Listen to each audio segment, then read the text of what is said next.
All right, continuing on, Jeremy has 48 action figures. Jeremy has 14 more action figures than Keith. How many action figures does Keith have? So let's think about it. What do we know? We know that Jeremy, and I'm just going to write a J so we can kind of tell you what Jeremy has. So Jeremy has 48 action figures. Okay? Keith is what we're trying to figure out. How many does Keith have? Well, Jeremy has 14 more than Keith. So Jeremy has 14 more. We're going to just write down more.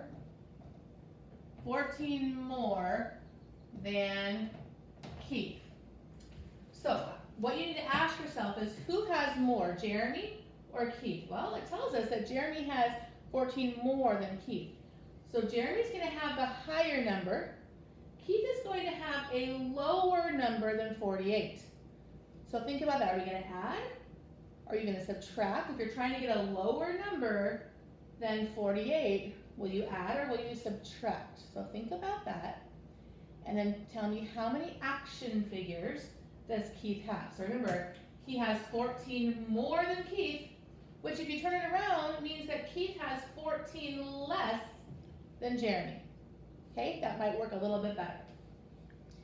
All right, the second problem, Mrs. Smith gives out flyers about a play. She gives out 194 flyers at the bakery. She gives out 358 at the store. How many fewer flyers does she give out at the bakery than the store? So let's think about it. Mrs. Smith, so she gives out 194 flyers at the bakery. 194 at the bakery. Then she gives out 358 at the store.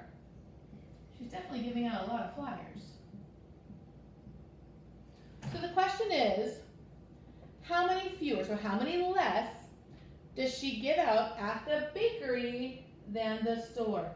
So how many less is, what is 194 less than 358? So again, you can kind of look at it like this.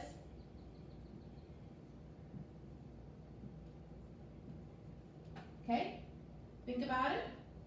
What strategy might you use? Don't forget, you're going to definitely label your answer with flyers. All right, go for it.